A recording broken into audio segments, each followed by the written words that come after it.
brought to you by YY ज्ञान ज्योति। यसको coupon चमत्कारी छ। YY ज्ञान ज्योति पुस्तकालय, शिक्षित नेपाली, समृद्ध Nepal. Life is so sleek in my kitchen. अब लाइफ करा enjoy. Authorized distributor for Nepal, Kitchen Concepts Private Limited. Breeze Cement, solid technology ले बन्छ solid cement.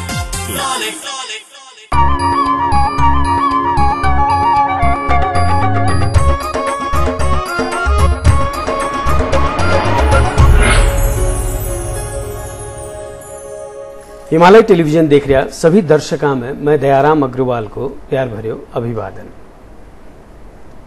हर शनिवार सवेरे 10 बजे के समाचार के बाद में आनियो यो एकमात्र मारवाड़ी कार्यक्रम आपनो नेपाल आपनो गौरव में आप सबको स्वागत है। आओ कार्यक्रम में आगे बढ़ा आपकी पंक्तियां से। आपकी पंक्तियां। हर शब्द में अर्थ होता है, हर अर्थ में तर्क होता है। सब कहते हैं हम हंसते बहुत हैं, लेकिन हंसने वाले के दिल में भी तो दर्द होता है।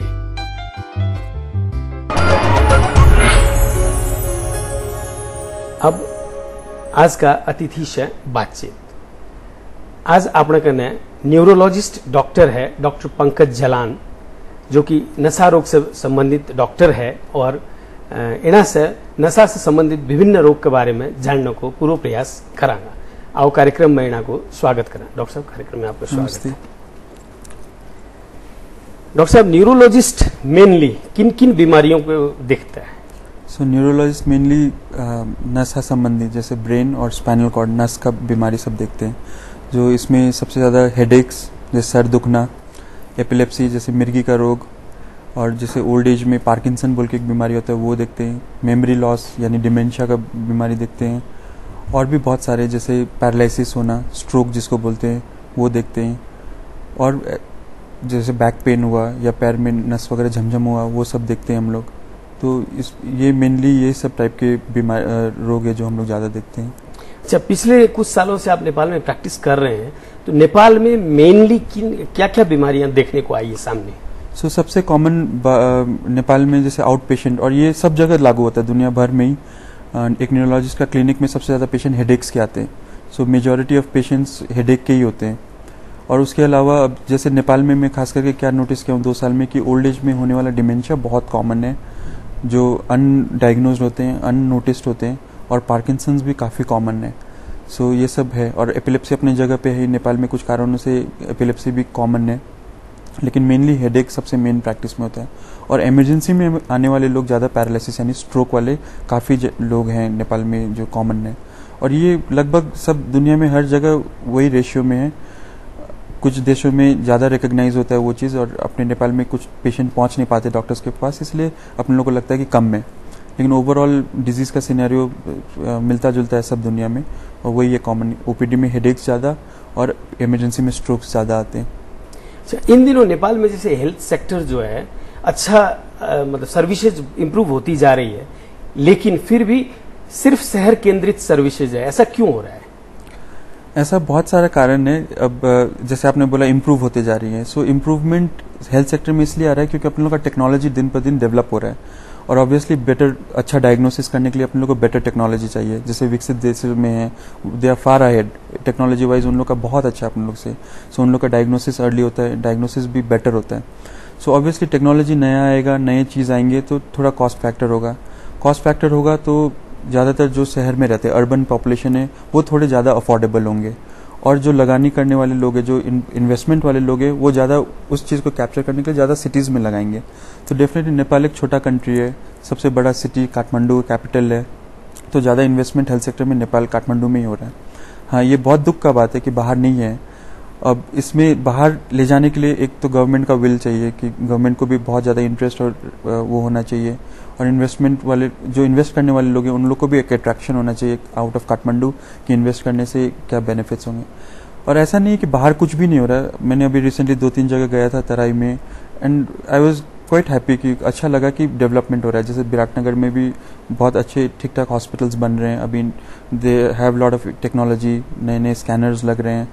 लाइकवाइज जनकपुर में भी थोड़ा बहुत डेवलपमेंट हो रहा है, लेकिन जिस हिसाब से होना चाहिए उतना स्पीड में नहीं हो रहा है। और मेरे को लगता है आने वाले सालों में होगा डेफिनेटली। रूरल एरियाज तो सेकेंड टायर सिटीज जिसको बोलते हैं, जैसे विराटनगर, जनकपुर, पोखरा, ये सब में भी डेवलपमेंट धीरे धीरे आ रहे हैं। और डिसेंट्रलाइजेशन एक मेन फोकस गवर्नमेंट का विल से भी होना चाहिए, तो गवर्नमेंट का एक हेल्थ सेक्टर में फोकस होगा तो ऑब्वियसली डिसेंट्रलाइजेशन ज़्यादा जल्दी होगा। आप ये कहना चाहते हो कि गवर्नमेंट अगर फोर्सफुली अगर कुछ करे या सब्सिडी कुछ दे कैसे भी, तब हो सकता है, तब हो सकता है। अच्छा, हेल्थ सेक्टर जैसे एक सर्विस सेक्टर है, फिर भी ये कमर्शियलाइज बहुत ज्यादा होते जा रहा है इन दिनों में, ऐसा क्यों हो रहा है? कमर्शियलाइजेशन का मतलब क्या है? या तो बहुत ज़्यादा बन रहे हैं या बहुत एक्सपेंसिव हो रहा है। ठीक है, बहुत एक्सपेंसिव इसलिए हो रहा है क्योंकि पिछले क्वेश्चन में अपने लोग बात किया टेक्नोलॉजी का। जैसे जैसे नई टेक्नोलॉजीज आएंगे, जैसे जैसे ज़्यादा स्पेशलिस्ट आएंगे, जैसे जैसे और नए नए डिजीज़ का खोजबीन हो रहा है, वैसे ही कुछ कॉस्ट्स बढ़ेंगे, क्योंकि ऑब्वियसली पहले और अभी में बहुत चेंजेस है मेडिसिन में। तो टेक्नोलॉजी के लिए पे करना ही पड़ेगा। आखिर कोई इक्विपमेंट खरीदो, उसको यूज़ करो, उसका सर्विस यूटिलाइज करो, तो it comes at a cost. Without cost होगा नहीं, तो अल्टीमेटली वो कॉस्ट किसी को तो बेयर करना पड़ेगा। यहाँ पे अपने लोग को ज़्यादा ये फील होता है क्योंकि वी हैव टू पे एवरीथिंग आउट ऑफ पॉकेट। सो नेपाल में एक हेल्थ इंश्योरेंस का बहुत बड़ा जो गैप है वो फुलफिल करना चाहिए। हेल्थ इंश्योरेंस जरूरी नहीं गवर्नमेंट सेक्टर से ही आना चाहिए, can come from private sectors also. बहुत सारे कंट्रीज में प्राइवेट सेक्टर में बहुत अच्छा मॉडल्स है हेल्थ इंश्योरेंस का, और it's working very well. Nepal में भी आई थिंक अब इट्स टाइम कि अब आना चाहिए, या तो हेल्थ सेक्टर गवर्नमेंट सेक्टर से या प्राइवेट सेक्टर से कुछ प्लेयर्स आना चाहिए जो एक हेल्थ इंश्योरेंस का पॉलिसी लोगों में पहुंचा सके at an affordable cost. Health insurance आने के बाद अपने आप वो कॉस्ट फैक्टर थोड़ा कम होगा और पेशेंट को ज़्यादा बेनिफिट मिलेगा, क्योंकि पेशेंट को हर टेस्ट के लिए हर स्टेप पे सोचना नहीं पड़ेगा खर्चा बहुत लग रहा है बोल के। क्योंकि जहाँ पे ये कॉस्ट और सर्विस का बात आता है वो कॉम्प्रोमाइज़ होता है। अगर जो अफोर्डेबल है उनको सर्विसेज ज़्यादा अच्छी मिलेंगी, वो ज़्यादा टेस्ट कर पाएंगे, इन्वेस्टमेंट्स उन लोग का इन्वेस्टिगेशन अच्छा होगा, डायग्नोसिस जल्दी होगा। लेकिन नेपाल में ये एक चीज़ है कि कॉस्ट भी देखना पड़ता है हर चीज़ टेस्ट लिखने से पहले। जब हेल्थ इंश्योरेंस आएगा तो वो फैक्टर डॉक्टर्स लोग को थोड़ा फ्रीडम हो जाएगा, जो जो टेस्ट चाहिए हम लोग लिबरली लिख सकते हैं, और अल्टीमेटली बेनिफिट पेशेंट को होगा। जहाँ तक कमर्शियलाइजेशन का है, कमर्शियलाइजेशन इसलिए हो रहा है क्योंकि प्रॉपर रेगुलेटरी बॉडीज नहीं है, अभी हैं थोड़े बहुत, लेकिन प्राइवेट सेक्टर में रेगुलेशंस उतनी ज़्यादा वो नहीं स्ट्रिंजेंट नहीं है, इसलिए बहुत ज़्यादा हॉस्पिटल्स आ रहे हैं या बहुत ज़्यादा नर्सिंग हॉस्पिटल्स आ रहे हैं, नर्सिंग होम्स आ रहे हैं। तो वो इसलिए भी आ रहे हैं क्योंकि एक तो पॉपुलेशन अपने लोग जैसे सेंट्रलाइज्ड है, सब चीज़ काठमांडू में ही है, तो इसीलिए सबको इंटरेस्ट होता है कि काठमांडू में ही बनाया जाए क्योंकि यहाँ पेशेंट ज़्यादा है, और at the same time to cater the population इसलिए ज़्यादा हॉस्पिटल्स का ज़रूरत पड़ रहा है। लेकिन again regulation is the main thing. अगर रेगुलेटरी बॉडी हो कोई जो चेक कर सके कि आपका मापदंड इतना होना चाहिए, आपको मिनिमम नेसेसिटी इतनी होनी चाहिए, आपके पास इतने सर्विसेज होने चाहिए, तब जाके लोग जैसे दिन जगह जगह जहाँ हॉस्पिटल्स बन रहे हैं वो थोड़ी मिनिमाइज होंगे। अच्छा डॉक्टर साहब, आप कुछ बीमारियों की बात करते हैं, जैसे आपने कहा था हेडेक एक कॉमन है, तो हेडेक कैसे पहचाना जाए, या फिर यूं कहें कि हेडेक किन किन कारणों से होता है? सो हेडेक मतलब सर दुखना। ठीक है, मेरे को लगता है बहुत लोग को एक्सपीरियंस हुआ होगा कभी ना कभी लाइफ में कि सर दुखता होगा। अब सर दुखते ही साथ कुछ बुरा है बोलना मुश्किल है, लेकिन जनरली सर दुखना दो ब्रॉड कैटेगरीज या दो ब्रॉड कारण से होता है। या तो ब्रेन के अंदर कोई खराबी है या कोई खराबी नहीं है। ठीक है, सबसे ज़्यादा कॉमन होता है जो ब्रेन के अंदर कोई खराबी नहीं, जिसको प्राइमरी हेडेक्स बोलते हैं। प्राइमरी हेडेक्स में भी सबसे कॉमन माइग्रेन हेडेक्स है, उसके बाद टेंशन हेडेक्स, और उसके बाद बहुत सारे और छोटे छोटे हेडेक्स हैं। लेकिन अगर किसी को रेगुलरली सर दुखता है, जैसे टाइम पे किसी दिन कोई धूप में बैठ गया सर दुखने लग गया, कोई भूखा रह गया सर दुखने लग गया, रात को किसी ने लेट सोया अगले दिन सर दुखा, तो मोस्ट लाइकली वो माइग्रेन हेडेक है, जो सबसे कॉमन हेडेक है, बहुत लोग को है वो। तो वो कैसे रिकॉग्नाइज करेंगे? अगर किसी को बार बार हेडेक्स हो रहा है, महीने में 2 बार 4 बार, कुछ भी, जैसे किसी दिन रात को लेट से सो गया हेडेक हो गया, और बहुत सारे लोग को खान पीन से ट्रिगर करता है, जैसे कोई बहुत ज़्यादा स्पाइसी फूड खाए तो उन लोग को हेडेक होने का टेंडेंसी ज़्यादा होता है।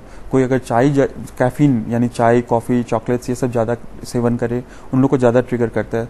और प्लस माइग्रेन का एक खास बात क्या है, it runs in the family में बहुत लोग होता है। अगर मम्मी को है तो बेटी को होने का चांसेस या बच्चे को होने का चांसेस बहुत हाई होता है, तो उस तरह से रिकॉग्नाइज कर सकते हैं। और ज़्यादातर माइग्रेन यूजुअली क्लास 6, 7, 8 ये क्लासेस में ज़्यादातर स्टार्ट होता है, जब बच्चे बोलने लग जाते हैं मम्मी सर दुखने लग गया। और अगर मम्मी को भी हेडेक्स है और एक बार बच्चे को एग्जामिन करने से सब नॉर्मल है, तो मोस्ट लाइकली वो माइग्रेन हेडेक्स है। और उसका क्लास 6, 7, 8 का रीजन क्या है? ये टिपिकली देखा गया है कि migraine usually starts at that age. Okay, होने के लिए किसी भी एज में स्टार्ट हो सकता है, 50 साल की उम्र में भी स्टार्ट हो सकता है माइग्रेन, लेकिन यूजुअली जो typical migraine usually young age में चिल्ड्रन लोग को क्लास 6, 7, 8 जब 12, 13, 14 साल के एज में यूजुअली स्टार्ट होता है। वो हार्मोनल चेंजेस के कारण, फीमेल्स में यूजुअली हार्मोनल चेंजेस के कारण से भी होता है, लेकिन हार्मोनल चेंजेस ही सिर्फ एक रीजन नहीं है, और भी कारण है जो अभी भी क्लियर नहीं है क्यों होता है वो। और जैसे डिप्रेशन और हेडेक में आपस में कोई संबंध है? सो हेडेक अपने में, जैसे अगर किसी को माइग्रेन है, माइग्रेन का बहुत सारा ट्रिगर्स होता है, ट्रिगर्स मतलब कारण होते हैं सर दुखने का, क्योंकि जब भी माइग्रेन में सर दुखता है तो एक ट्रिगर होना चाहिए, जैसे रात को लेट से सोने से, या ज्यादा देर भूखा रहने से, या स्पाइसी फूड ज्यादा खाने से, या कभी कभी स्ट्रेस से ट्रिगर होता है। और पेन, माइग्रेन बोलने से, हेडेक बोलने से एक पेन सिम्टम है। पेन ओवरऑल बॉडी में जहां भी हो, कहीं भी दर्द हो, अगर मूड अच्छा नहीं है तो वो दर्द ज्यादा फील होता है। तो अगर कोई डिप्रेस्ड है, जिसका मूड ठीक नहीं है, जो मन थोड़ा सुस्त हो रखा है, तो उसको हल्का फुल्का भी सर दुखेगा तो वो ज्यादा फील होगा, और उन लोग को, वो लोग ज्यादा हेडेक्स कंप्लेन करेंगे। तो संबंध इनडायरेक्ट है, लेकिन डायरेक्ट कोई वैसा लिंक नहीं है। और माइग्रेन होने वाले पेशेंट में और भी ज्यादा बीमारी होती है, जैसे कोमॉर्बिडिटीज बोलते हैं, और उनमें एंजाइटी और डिप्रेशन बहुत कॉमन होता है माइग्रेन वाले पेशेंट्स में। सब में नहीं होता है, लेकिन काफी कॉमन होता है। वैसे डायरेक्ट कोई कनेक्शन नहीं है, लेकिन हाँ, एक दूसरे के कारण, जैसे डिप्रेशन वाले लोग में हेडेक्स और माइग्रेन का टेंडेंसी ज्यादा होता है, फ्रीक्वेंसी ज्यादा होता है। तो जैसे ये माइग्रेन के लिए क्यों कहा जाता है कि ये एक बार अगर हो जाए तो ये ठीक नहीं होता है, बस इसको कंट्रोल किया जा सकता है, ऐसा कहा जाता है? सो माइग्रेन एक जेनेटिक टाइप का डिजीज है, अपने लोग को अभी भी नहीं पता है क्यों होता है। बहुत सारे थ्योरीज है, लेकिन अभी भी clear cut we don't know कि क्यों होता है माइग्रेन। हाँ, एक बार अगर किसी को माइग्रेन है तो वो लाइफ लॉन्ग रहेगा, हमेशा के लिए रहेगा, क्योंकि माइग्रेन हमेशा के लिए क्योर नहीं होगा। और जरूरी नहीं है सबको हर वक्त तंग करेगा माइग्रेन। जैसे किसी किसी को होता है साल में एक बार होता है सर दर्द, या किसी को महीने में एक बार, और किसी किसी को होता है कि हफ्ते में सर दर्द हो रहा है। और हमेशा ऐसा नहीं है कि जिसको को हर हफ्ते हो रहा है तो हमेशा के लिए ऐसा ही होगा। 1-2 साल दुख देगा वो हेडेक, फिर 2-4-5 साल गायब भी हो जाता है, फिर आएगा फिर जाएगा। तो इसलिए हम लोग मेडिसिन से ज्यादा पहले प्रिवेंटिव तरफ ज्यादा काउंसिल करते हैं पेशेंट को, क्या क्या नहीं करना चाहिए।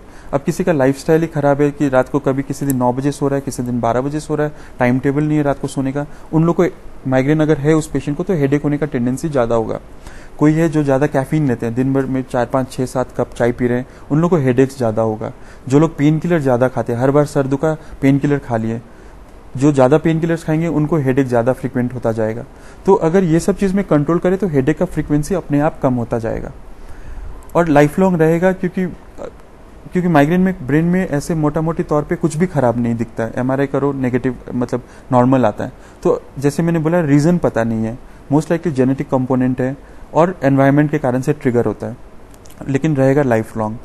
लेकिन एक चीज ऐसे देखने को भी मिलता है, जिसको माइग्रेन है, जैसे जैसे वो माइग्रेन मतलब जो एज बढ़ती जा रही है वो उसका फ्रीक्वेंसी तो और बढ़ता जाता है। जैसे 2 दिन 3 दिन तक लगातार सो जाता है आदमी माइग्रेन के कारण से। वो डिपेंड करता है, जैसे एज बढ़ता गया। बहुत सारे लेडीज लोग में, जैसे लेडीज लोग में कभी कभी महीनावारी के टाइम में ज्यादा हेडेक होता है।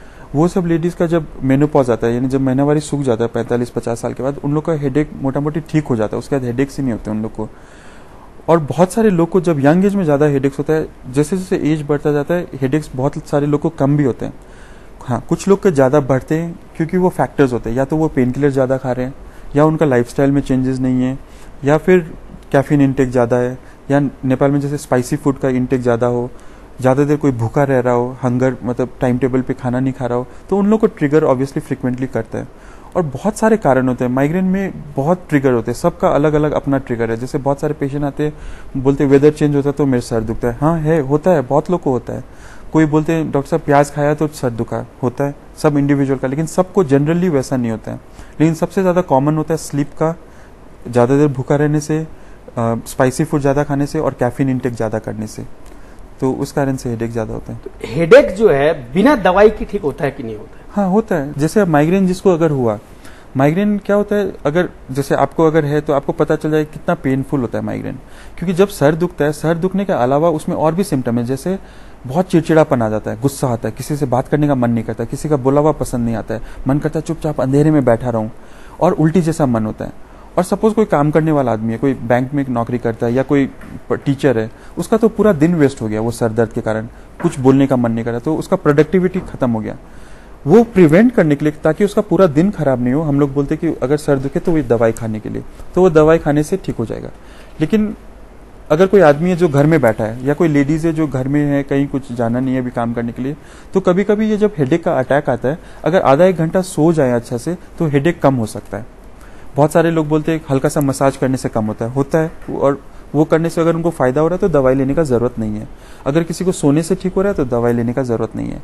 अगर किसी को लगे हाँ मेरे को एकदम सहन नहीं हो रहा है, या मेरे को कहीं जाना है, किसी के फंक्शन में जाना है, या मेरे को कहीं काम पे जाना है, तो उन लोग को दवाई लेने से ज्यादा बेटर रहेगा, वो दवाई से ठीक हो जाएगा हेडेक। तो वो इंडिविजुअली अपने आप जज करके दवाई लेना है नहीं लेना है, वो इंडिविजुअल जो जिस आदमी को हुए वो अपने आप जज कर सकता है कि मैं दवाई लूं या ना लूं। कोई बोलते नहीं हल्का फुल्का दुख रहा है मैं सहन कर सकता हूं, तो ठीक है दवाई लेने का जरूरत नहीं है उस टाइम। डॉक्टर साहब हम एक ब्रेक लेते हैं, ब्रेक के बाद बातचीत को फिर आगे बढ़ाएंगे। दर्शक वृंद एक छोटो सो ब्रेक ले रहा, लेकिन ब्रेक में जाने से पहले यह हफ्ता को दर्शक प्रश्न एक बार। यो हप्ताको दर्शक प्रश्न, नरेन्द्र मोदी भारतका प्रधानमन्त्री हुनु अघि कुन राज्यका मुख्यमन्त्री थिए? Option A Gujarat, option B Bihar, option C Maharashtra र अप्सन डी उत्तर प्रदेश। दिएका अप्सनहरू मध्ये एन टाइप गरी स्पेस दिनुहोस् र एबीसी वा डी मध्ये कुनै एक टाइप गरी 4004 मा एसएमएस गर्नुहोस् र विजेता भई पाउनुहोस् आकर्षक उपहार। प्रत्येक हप्ता 5 जनालाई वाइवाई को गिफ्ट ह्याम्पर। सुन्दारा तथा सिटी सेन्टर काठमाडौँमा रहेको गुलाब स्वीट एन्ड फास्ट फूडका तर्फबाट गिफ्ट भाउचर प्रत्येक हप्ता 2 जनालाई। Colours mobile x factor star प्रत्येक 2 हप्तामा 1 जनालाई। प्रत्येक महिना सीजी को मिक्सर ग्राइन्डर 1 जनालाई। विभिन्न विशेषता भएको आईएफटी को माइक्रोवेभ ओभन प्रत्येक महिना 1 जनालाई पनि। विजेताको नाम आउँदो शनिबार बिहान 10:15 बजे आफ्नो नेपाल आफ्नो गौरवमा घोषणा गरिनेछ। Brought to you by WaiWai ज्ञान ज्योति, यसको कुपन चमत्कारी छ। वाईवाई ज्ञान ज्योति पुस्तकालय, शिक्षित नेपाली समृद्ध Nepal. Life is so sleek in my kitchen. अब लाइफ करा enjoy. Authorized distributor for Nepal, Kitchen Concepts Private Limited. Bridge cement, solid टेक्नोलॉजीले बन्छ सॉलिड सिमेन्ट। ब्रेक के बाद आप सबको फिर से स्वागत है। अभी आप बातचीत कर रहे हैं न्यूरोलॉजिस्ट डॉक्टर पंकज जलान से, और ये बातचीत फिर से आगे बढ़ाऊँ। जैसे एक चीज कहा जाता है हेडेक जो है मन से कनेक्टेड होता है, और बहुत से लोगों में ये देखने को मिलता है कि मान लीजिए सिर दर्द हो रहा है और वो थोड़ी देर के लिए अगर हवा में घूमने चला गया या अपनी सोच को थोड़ी सी भी बदल दिया तो उसको रिलीफ आता है। ये क्या ऐसा मेडिकली क्या कारण है? जैसे हेडेक बोले, हेडेक में भी बहुत टाइप, हेडेक का भी बहुत सारा कारण है। तो माइग्रेन एक जो अपने लोग ने डिस्कस किया है, और भी कारण है जैसे स्ट्रेस रिलेटेड हेडेक होता है जिसको टेंशन टाइप हेडेक बोलते हैं TTH। सो वो हेडेक में सिर्फ भारीपन होता है सर में, ठीक है, वो कभी कभी ये सब फैक्टर से ठीक हो सकता है। अगर मन डाइवर्ट हो, कोई मूड अच्छा हो गया, बाहर कहीं टहलने निकल गए, तो वो स्ट्रेस रिलेटेड हेडेक वो बेटर हो जाएगा। सो और भी हेडेक्स है जैसे क्लस्टर हेडेक्स है, वो तो अपने आप थोड़ी देर में अपने आप ठीक हो जाता है। और सो डिपेंड करता है किस टाइप का हेडेक है, उस हिसाब से ठीक होता है। डिप्रेशन एंजाइटी में जब हेडेक होता है, सर भारी होना, वो भी मूड से रिलेटेड है। अगर मूड अच्छा रहे तो हेडेक कम फील होगा या सर हल्का लगेगा। लेकिन यूजुअली माइग्रेन का जो अटैक आता है या माइग्रेन का जो हेडेक होता है, वो ये कारण सबसे उतना ज्यादा अच्छा ठीक नहीं होता है। जैसे बाहर टहलने निकल गया, माइग्रेन में अगर बाहर वॉक करने निकल गए तो हेडेक ज्यादा फील होगा, क्योंकि मूवमेंट के साथ, सर हिलाने के साथ सर दर्द और बढ़ता है, लोगों से बात करते समय और बढ़ता है, चिड़चिड़ापन रहता है। तो डिपेंड करता है किस टाइप का हेडेक है, उस हिसाब से वो बेटर हो सकता है मूड चेंज करने से। नॉर्मली इंसान का जो ब्रेन है, दिमाग, वो किस उम्र तक उसका डेवलपमेंट होता है, या फिर जितना यूज होता है वो उसी हिसाब से डेवलप होता जाता है? डेवलपमेंट डेफिनेटली होता है। जब बच्चा जन्मता है तो सबसे मैक्सिमम ग्रोथ या ब्रेन का डेवलपमेंट जो बोलते हैं वो फर्स्ट 3 इयर्स में बहुत ज्यादा डेवलप करता है। वॉल्यूम वाइज भी जैसे ब्रेन बड़ा होता जाता है, और कनेक्टिविटी वाइज भी, जो कनेक्शंस, ब्रेन का मेन सबसे बड़ा जो पिलर है वो है कनेक्शंस। सो क्योंकि ब्रेन में बहुत ज्यादा कनेक्शंस है, बिजली के तार जैसे ब्रेन के नर्व सेल्स बहुत कनेक्टेड होते हैं, और वो कनेक्शन के कारण ही हम आदमी हैं, हम इतना कुछ कर सकते हैं, क्योंकि वो ब्रेन का कनेक्शंस या प्लास्टिसिटी जो बोलते हैं उसके कारण से ये सब है। और दूसरा जो आपने पूछा कि जितना यूज करते हैं उतना डेवलप होता है। हाँ, ब्रेन अगर जितना यूज कर, एक चीज बोलते हैं इंग्लिश में, यूज इट और लूज इट। ऑब्वियसली ब्रेन जितना यूज करेंगे, मेंटली जितना एक्टिव रहेंगे, ब्रेन मेंटली आपका इंटेलिजेंस उतना शार्प होगा बोलते हैं। तो ज़्यादातर जो लोग ज़्यादा एजुकेटेड होते हैं बोलते हैं उनका ब्रेन ज़्यादा शार्प है, क्योंकि वो ज़्यादा रीडिंग करते हैं, वो ज़्यादा ब्रेन को एक्टिविटी यूज़ करते हैं। अगर एक आदमी है जो दिन भर बैठा है, टीवी देख रहा है या कुछ ज़्यादा ब्रेन यूज़ नहीं कर रहा है, ऑब्वियसली उसमें डलनेस आएगा, उसका ब्रेन उतना शार्प नहीं होगा। लेकिन ये सब रिलेटिव चीज़ है। ब्रेन का बहुत कुछ अभी भी हम लोग को नहीं पता है, क्योंकि ये बहुत अजीब और गरीब टाइप का ऑर्गन है और अभी भी बहुत रिसर्च हो रहे हैं, दिन पर दिन कुछ ना कुछ नया पता चल रहा है। तो हाँ, डेवलपमेंट होता है शुरू में, फर्स्ट 3 इयर्स बहुत ज़्यादा डेवलप करता है, और जैसे जैसे उम्र बढ़ता गया, हाँ, ब्रेन जितना यूज़ करेंगे उतना आपका ब्रेन बेटर या डेवलप होता जाएगा। अच्छा, स्पिरिचुअली कहते हैं कि इंसान का लेफ्ट ब्रेन जो है वो लॉजिकल माइंड है और right brain is the intuitive mind, और नॉर्मली कहते हैं कि ज्यादातर लेफ्ट ब्रेन ही यूज होता है, राइट ब्रेन बहुत कम लोगों का यूज में आता है। और एक चीज और कहते हैं कि 10% से मैक्स, उससे ज्यादा ब्रेन का कभी यूज होता ही नहीं। मेडिकली आप क्या कहते हैं? हाँ, ये ट्रू है, आपने जो बात बोला है ये एकदम सही है। अब ये 2-3 चीजें मैं एक्सप्लेन करता हूँ। सो ब्रेन जो है नॉर्मली 2 पार्ट में होता है, left brain and right brain. मोटा मोटी दोनों एकदम आइडेंटिकल है देखने वाइज, लेकिन फंक्शन वाइज बहुत डिफरेंस है दोनों में। ज्यादातर पॉपुलेशन हम लोग राइट हैंडेड है। सो राइट हैंडेड में बोलते हैं कि लेफ्ट साइड का ब्रेन डोमिनेंट होता है, डोमिनेंट मतलब मेन ब्रेन होता है, लेकिन लेफ्ट हैंडेड लोग में भी लेफ्ट साइड का ही डोमिनेंट है। सो ओवरऑल अपने लोग का left part of the brain यानी लेफ्ट लोब जो ब्रेन का है, लेफ्ट हेमिस्फीयर, वो डोमिनेंट पार्ट है। डोमिनेंट क्यों है? सिर्फ एक मेन फैक्टर है, लैंग्वेज। सो हम लोग का लैंग्वेज एरिया लेफ्ट में होता है, मोस्ट ऑफ द ब्रेन में, मेजॉरिटी ऑफ लोगों में अपने लोग का लैंग्वेज। सो लैंग्वेज का मतलब बोलना, समझना, ठीक है, और कुछ ज्यादातर कुछ चीज सीखना, ये सब चीज ज्यादातर लेफ्ट ब्रेन में होता है, इसलिए लेफ्ट ब्रेन ज्यादा यूज होता है। लेकिन ये यूज होना नहीं होना ये जैसे फिलोसफिकल है, साइकोलॉजिकल है, लेकिन इसका भी अब रिसर्च में यूटिलाइज हो रहा है। जैसे एमआरआई आते हैं, फंक्शनल एमआरआईज बोल के, उसमें काफी स्टडीज हो रही हैं। जैसे आपने बोला सिर्फ 10% यूज होता है, बहुत लोग बोलते हैं कि 10% यूज होता है, लेकिन ये डिपेंड करता है आप क्या कर रहे हो उस वक्त। अब जैसे आप सिर्फ कुछ देख रहे हो तो आपका ब्रेन का जो देखने वाला पार्ट है, जैसे ब्रेन के पीछे ऑक्सीपिटल लोब है, वो ज्यादा यूज होगा। आप सोच रहे हो, फ्रंटल लोब ज्यादा यूज होंगे। आप किसी से बात कर रहे हो, कन्वर्सेशन कर रहे हो, ऑब्वियसली लेफ्ट साइड ज्यादा यूज होगा। आप मूवमेंट कर रहे हो, हाथ चला रहे हो, तो ब्रेन का जो मोटर पार्ट है वो ज्यादा यूज होगा। तो डिपेंड करता है आप किस वक्त क्या कर रहे हो, उस हिसाब से वो यूज होता है, और ब्रेन का फिर अपने हिसाब से कोऑर्डिनेशन करके वो चीज का वो आउटपुट होता है। अच्छा, मेडिटेशन का ब्रेन में क्या असर होता है? असर रिलैक्सेशन है, ऑब्वियसली ब्रेन रिलैक्सेशन करने से ब्रेन और ओवरऑल बॉडी में माइंड एंड सोल हेल्दी होता है या बेटर फील होता है। कुछ बुरा नहीं है मेडिटेशन, और जिस लोग को हेल्प करता है करने में अच्छा ही है। डायरेक्ट केमिकल बेसिस पता नहीं क्या फायदा करता है नहीं करता, लेकिन ओवरऑल जैसे जनरली स्पीकिंग जो लोग मेडिटेशन करते हैं दे फील कि उनको एक फॉर्म ऑफ एनर्जी मिलता है, उनको एक फॉर्म ऑफ रिलैक्सेशन मिलता है। तो meditation as a whole is a relaxation technique and it helps in stress कम करता है। जिस लोग को एंजाइटी या टेंशन के वजह से हेडेक है वो सब बेटर फील होगा। सो मेनली साइकोलॉजिकल या साइकेट्रिक चीज में मेडिटेशन ज्यादा हेल्प करेगा, लेकिन जो प्रॉपर न्यूरोलॉजिकल इलनेसेस है उसमें भी थोड़ा बहुत हेल्प कर, माइग्रेन में भी हेल्प करता है मेडिटेशन, क्योंकि वो स्ट्रेस लेवल को कम करके। लेकिन और जनरली जो डिजीज है उसमें बहुत ज्यादा फर्क नहीं ला सकता है, लेकिन ओवरऑल इम्प्रूवमेंट होता है। एक चीज कहा जाता है जैसे जैसे एज बढ़ता है वैसे वैसे बॉडी के ऑर्गेन्स जो हैं कमजोर होते जाते हैं, वैसे ही ब्रेन भी अपने धीरे धीरे कमजोर पड़ता जाता है। तो ब्रेन को एक्टिव रखने के लिए उसका क्या एक्सरसाइज हो सकता है, या उसको कैसे मतलब एक्टिव ज्यादा रखा जा सके चाहे एज बढ़ भी रहा हो?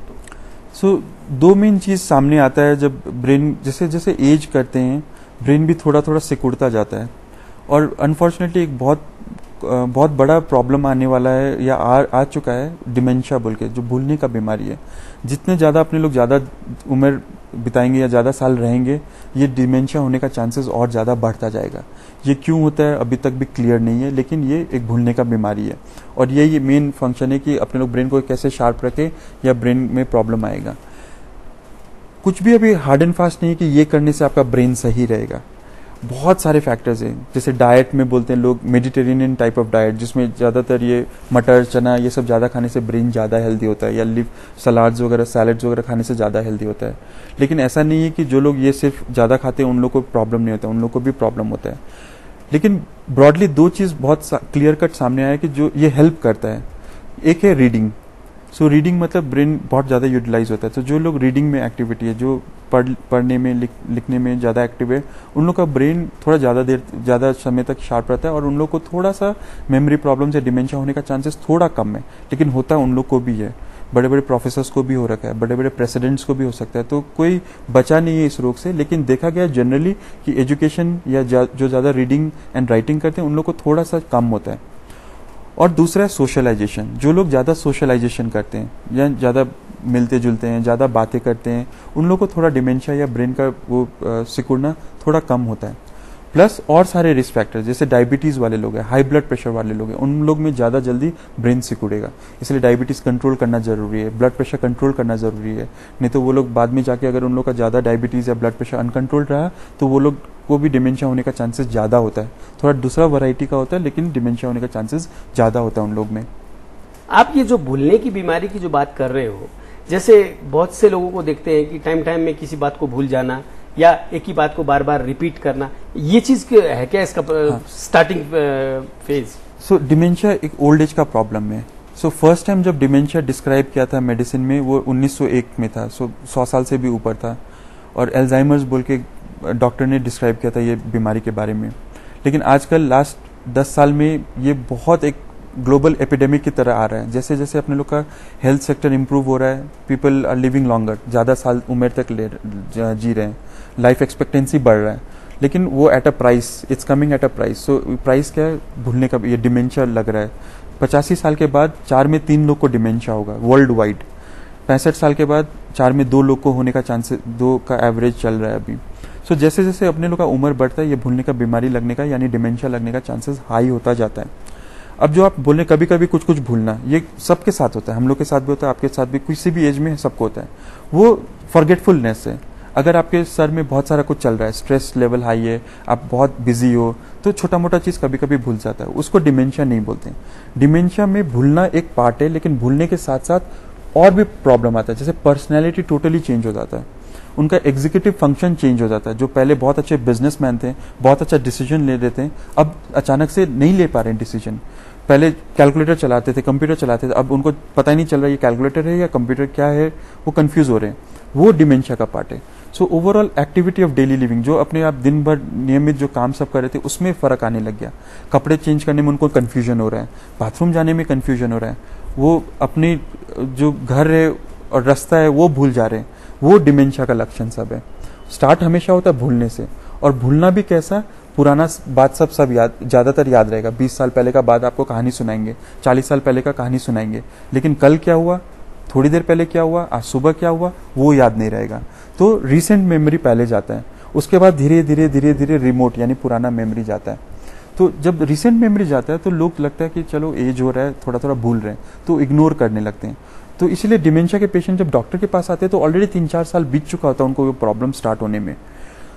हम लोग क्यों फोकस कर रहे हैं कि पहले ही पकड़ में आए तो ज्यादा अच्छा है? क्योंकि अभी तक डिमेंशिया का कोई ट्रीटमेंट नहीं है।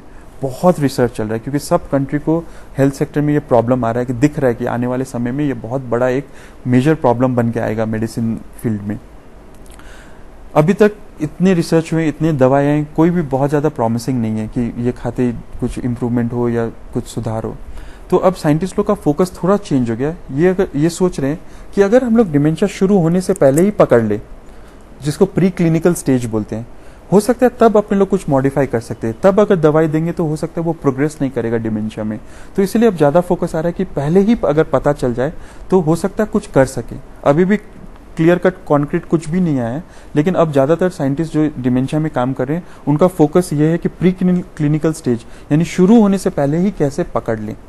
तो इसलिए अगर कोई 50 साल के बाद थोड़ा सा चेंज लग रहा है बिहेवियर में, थोड़ा ज्यादा भूल रहे हैं और कभी कभी कुछ ऑड सा बिहेवियर कर रहे हैं, तो डॉक्टर के पास लाना और एक बार चेकअप करवाना जरूरी है। ये मत समझिए कि एज हो रहा है तो भूल रहे हैं। और कॉमन अपने लोग काठमांडू में मैंने क्या देखा है कि लोग बोलते हैं डिप्रेशन हो गया इसलिए भूल रहे हैं, लेकिन वो डिप्रेशन और डिमेंशिया दोनों बहुत अलग बीमारी है। तो इसलिए डॉक्टर के पास आके एक बार इवेल्युएट करवाना बहुत जरूरी है अगर कोई भूल रहा है तो। लेकिन अगर कोई 20 साल का बच्चा बोले कि मैं भूल रहा हूँ कभी कभी, तो मे बी मोस्ट लाइकली वो बहुत ज्यादा प्रॉब्लमेटिक चीज नहीं है और वो डिमेंशिया नहीं है, क्योंकि डिमेंशिया ज्यादातर ओल्ड एज का प्रॉब्लम है। अच्छा, जैसे भूलने की बीमारी अगर है, किसी को लग गई है, तो उसको फैमिली के अंदर उस आदमी को या उस पेशेंट को कैसे हैंडल करना चाहिए? सबसे पहले ये समझना चाहिए कि वो आदमी, या जैसे किसी के पिताजी हैं या किसी की मम्मी हैं, दादी हैं या दादाजी हैं, उनको सबसे ज्यादा उस टाइम प्यार चाहिए। ठीक है, वो कुछ भी जो कर रहे हैं, जो अपने लोग को, फैमिली वाले को गुस्सा आ रहा है क्योंकि पापा जी क्या बोल रहे हैं पता नहीं, दादाजी क्या बोल रहे हैं उठपटांग पता नहीं, गुस्सा नहीं करना है क्योंकि वो जान करके ये चीज नहीं कर रहे, उनको वो बीमारी है इसीलिए ये चीज हो रहा है। क्योंकि डिमेंशिया वाले लोग कभी कभी बहुत चिड़चिड़ापन दिखाएंगे, बहुत गुस्सा करेंगे, उनको खाना ला दिया बोलेंगे नहीं मेरे खाने में किसी ने जहर डाल दिया, तो फैमिली वाले अगर ये चीज नहीं समझे तो झगड़ा करने लग जाएंगे कि नहीं बाबूजी कुछ नहीं डाला है, आपको तो बहम हो गया, ये हो गया, वो हो गया। वो डिस्कस नहीं करना है, उनको बोले नहीं बाबूजी ठीक है, खाना ठीक से देखा है, कुछ भी नहीं है। तो सबसे पहले कॉन्फ्रंट नहीं करना है, यानी उनसे रीजनिंग नहीं करना है कि आपने ये क्यों बोला, ये ऐसे नहीं है। वो डिस्कस करके आपका स्ट्रेस लेवल हाई होगा और पेशेंट का स्ट्रेस लेवल हाई होगा। उनको बस प्यार से सहला दीजिए, नहीं बाबूजी सब ठीक है। इतना एक लाइन बोलने से उनका भी मन ठीक रहेगा और आपका स्ट्रेस लेवल भी कम रहेगा। सो फैमिली को रिकॉग्नाइज करना जरूरी है कि ये डिमेंशिया है और इनमें सच में बाबूजी की या माताजी को प्रॉब्लम है। ठीक है, तो पहले फैमिली को एजुकेट होना जरूरी है इस चीज में।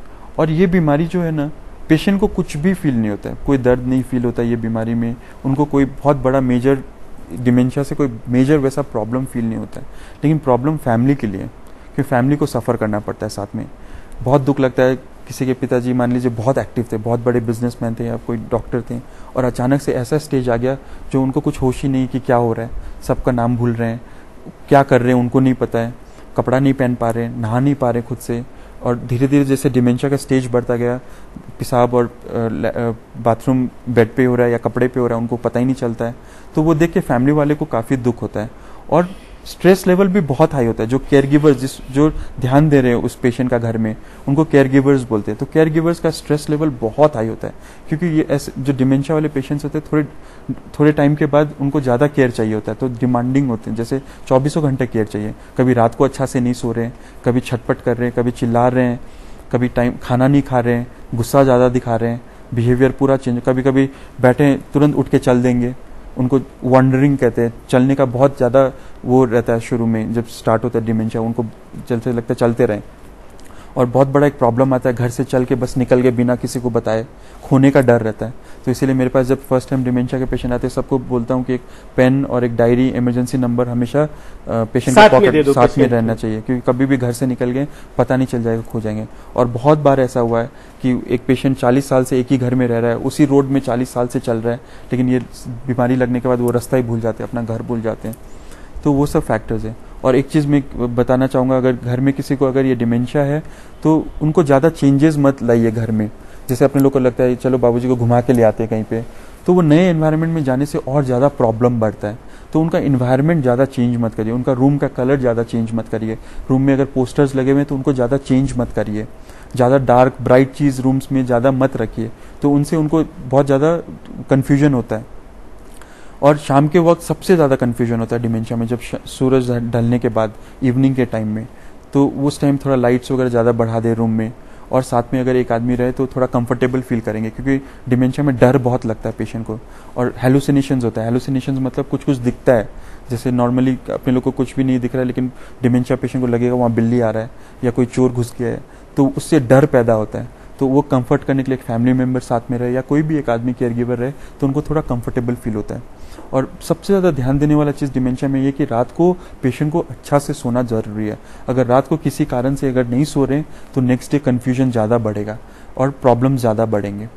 तो रात को एकदम देखना है कि अच्छे से सो रहे, अगर नहीं सो रहे तो डॉक्टर से जाके सलाह लेके दवाई एक शुरू करने का ज़रूरत पड़ सकता है। सर डॉक्टर साहब, हम फिर से एक ब्रेक लेते हैं, फिर बातचीत को आगे।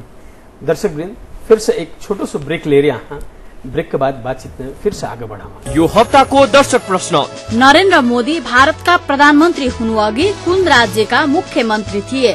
Option A Gujarat, option B Bihar, option C Maharashtra र अप्सन डी उत्तर प्रदेश। दिएका अप्सनहरू मध्ये एन टाइप गरी स्पेस दिनुहोस् र एबी सी वा डी मध्ये कुनै एक टाइप गरी 4004 मा एसएमएस गर्नुहोस् र विजेता भई पाउनुहोस् आकर्षक उपहार। प्रत्येक हप्ता 5 जनालाई वाइवाई को गिफ्ट ह्याम्पर, सुन्दारा तथा सिटी सेन्टर काठमाडौँमा रहेको गुलाब स्वीट एन्ड फास्ट फूडका तर्फबाट गिफ्ट भाउचर प्रत्येक हप्ता 2 जनालाई, colours mobile x factor star प्रत्येक 2 हप्तामा 1 जनालाई, प्रत्येक महिना सीजी को मिक्सर ग्राइन्डर 1 जनालाई, विभिन्न विशेषता भएको आईएफटी को माइक्रोवेभ ओभन प्रत्येक महिना 1 जनालाई पनि। विजेताको नाम आउँदो शनिबार बिहान 10:15 बजे आफ्नो नेपाल आफ्नो गौरवमा घोषणा गरिनेछ।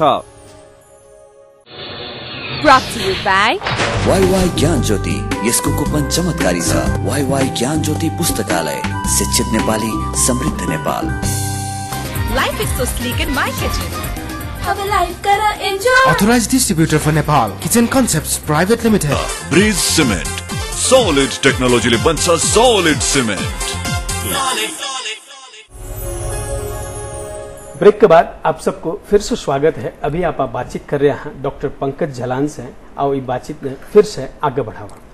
अच्छा, ज्यादातर जैसे अब ये डिमेंशिया का जो आप बात कर रहे हो, तो इसमें ये बीमारी होती क्यों है एक्चुअली में? वो जो आप बोल रहे हो कि दिमाग सिकुड़ता है, ये एक ही रीजन है उसका जो दिमाग सिकुड़ता है? दिमाग सिकुड़ता है क्योंकि वो बीमारी लगता है। डिमेंशिया लगने से नॉर्मली थोड़ा थोड़ा सबका सिकुड़ेगा, जैसे एजिंग का फैक्टर है। सो जैसे हड्डी घसता है एज बढ़ते जाने से, तो ब्रेन भी थोड़ा सा सिकुड़ता है, वो नॉर्मल है, एजिंग बोलते हैं, एजिंग ब्रेन।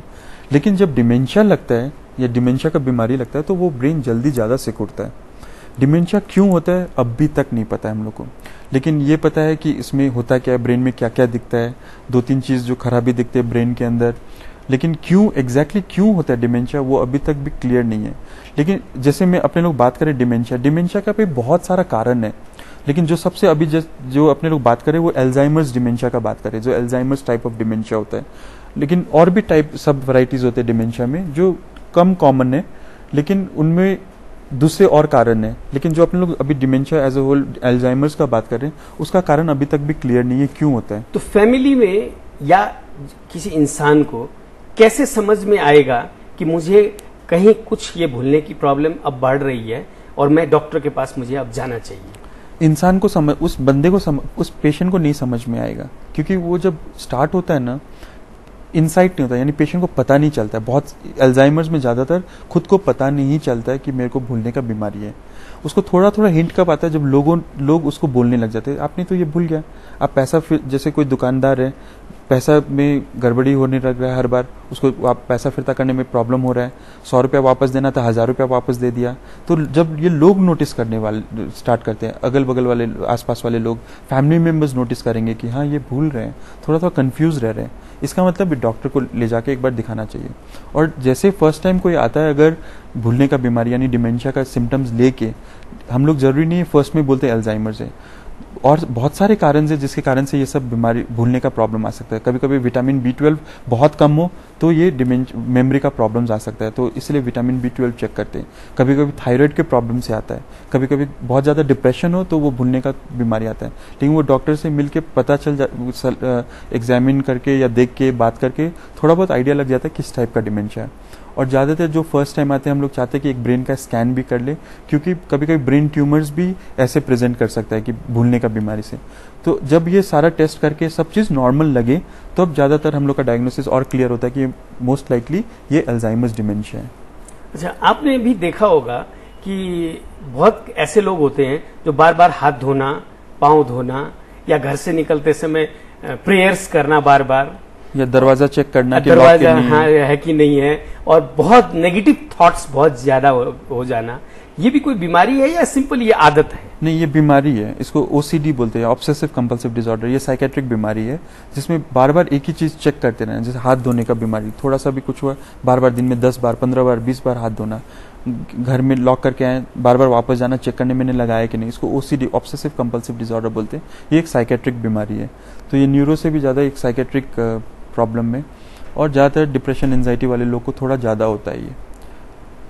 इसको बीमारी के रूप में ही मानना चाहिए? ये बीमारी का रूप है। अच्छा, जैसे पैरालिसिस या स्ट्रोक, इसका रीजन क्या होता है?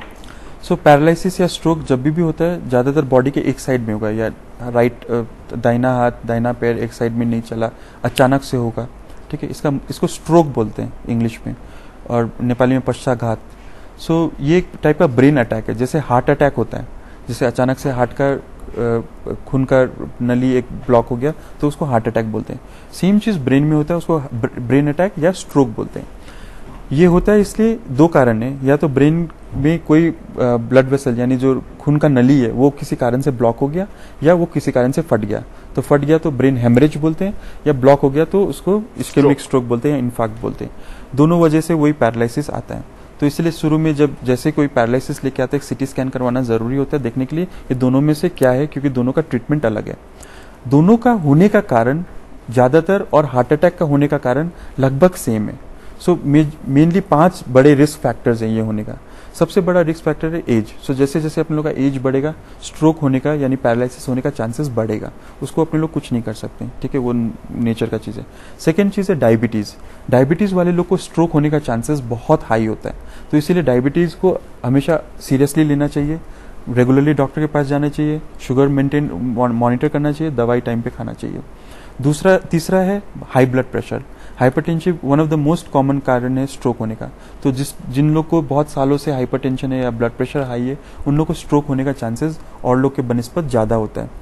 चौथा है हाई कोलेस्ट्रॉल, सो डिस्लिपिडीमिया बोलते हैं, जिसको कोलेस्ट्रॉल बहुत ज्यादा हाई हो उन लोग को स्ट्रोक होने का चांसेस हाई होता है। और पांचवा मेन रीजन है स्मोकिंग। सो जो लोग ज्यादा तंबाकू का सेवन करते हैं, स्मोकिंग या खैनी, उन लोग को स्ट्रोक होने का चांसेस ज्यादा होता है। और ये सब क्यों एक कारण है, एज, ये सब कारण, डायबिटीज, ब्लड प्रेशर, क्योंकि ये खून का जो नली है उसमें ब्लॉकेजेस लाता है। जैसे जैसे उम्र बढ़ता गया, डायबिटीज के कारण, ब्लड प्रेशर के कारण, स्मोकिंग के कारण खून के नली में ब्लॉकेजेस आता है और अचानक एक दिन वो नली बंद हो जाता है और वो पार्ट ऑफ द ब्रेन को ब्लड सप्लाई नहीं मिलके पैरालिसिस का अटैक आता है। तो जैसे आप लोग बोल रहे हो कि एकदम अचानक से होता है और लोगों को देखते भी है कि अचानक से कुछ हो गया, तो लेकिन क्या मतलब हम लोगों को ऐसा फील होता है कि मेरे को अचानक हुआ और एक्चुअल में वो रीजन जो आपने बताया वो रीजन पहले से ही है? हाँ, नहीं, सो वो पहले से जो रीजंस हैं उन लोग में होने का वो प्रोसेस स्टार्ट होता रहता है और एक दिन अचानक किसी कारण से या अचानक से कोई जैसे कोई ब्लड प्रेशर किसी का बहुत दिन से दवाई मिस हो गया या कोई ब्लड प्रेशर अचानक से बहुत बढ़ रहा है तो वो अटैक होने का चांसेस और ज्यादा बढ़ जाता है। लेकिन वो धीरे से स्लोली प्रोसेस है। किसी किसी को ये सब मान लो पांचों चीज नहीं है, कोई सिगरेट भी नहीं पीता, डायबिटीज भी नहीं है, ब्लड प्रेशर भी नहीं है, उम्र भी बहुत ज्यादा नहीं है, उन लोग को भी स्ट्रोक होता है। 20 साल के लोग को भी स्ट्रोक हो सकता है, 30 के भी हो सकता है। तो उन लोग में और भी कारण है स्ट्रोक का। जैसे हार्ट का कोई प्रॉब्लम है, हार्ट डिजीज है किसी को, किसी का वाल्व में खराबी है, उन लोग को भी स्ट्रोक होने का चांसेस बहुत ज्यादा हाई होता है। अच्छा डॉक्टर साहब, जाता जाता दर्शक ने क्या बोलना चाहोगा? कि न्यूरोलॉजिस्ट की तरफ से अगर हेडेक्स हो रहा है किसी को तो ज्यादा स्पाइसी फूड मत खाइए, हरा ज्यादा नहीं खाइए, अचार वगैरह ज्यादा मत खाइए और ज्यादा देर भूखा मत रहिए और रात को एकदम टाइम पे सोना है, स्लीप हाइजीन मेंटेन करना है, तो हमेशा एक ही टाइम पे सोने का आदत बनाइए। और चाय, कॉफी, चॉकलेट, कोल्ड ड्रिंक्स थोड़ा कम कर दीजिए अगर जिसको माइग्रेन है। और स्ट्रोक पैरालिसिस प्रिवेंट करने के लिए आप हेल्दी लाइफस्टाइल बिताइए, रेगुलर एक्सरसाइज से ब्रेन भी हेल्दी होता है। और डायबिटीज अगर है किसी को, ब्लड प्रेशर है, उसको सीरियसली लीजिए क्योंकि वो बाद में जाके एक खतरनाक बीमारी का रूप ले सकता है।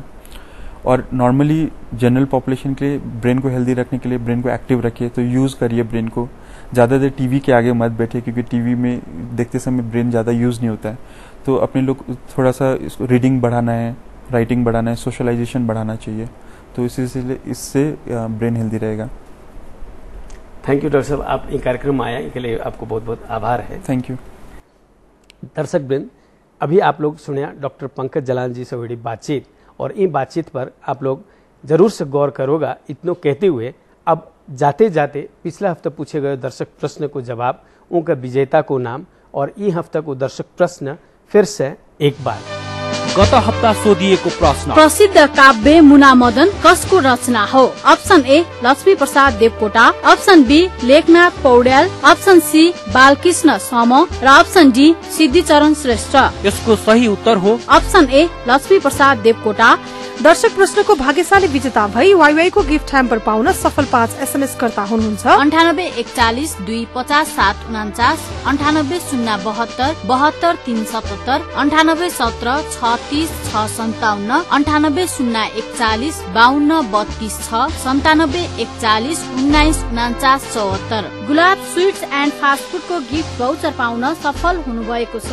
97 410 70 188, 96 111 41 493। बधाई छ।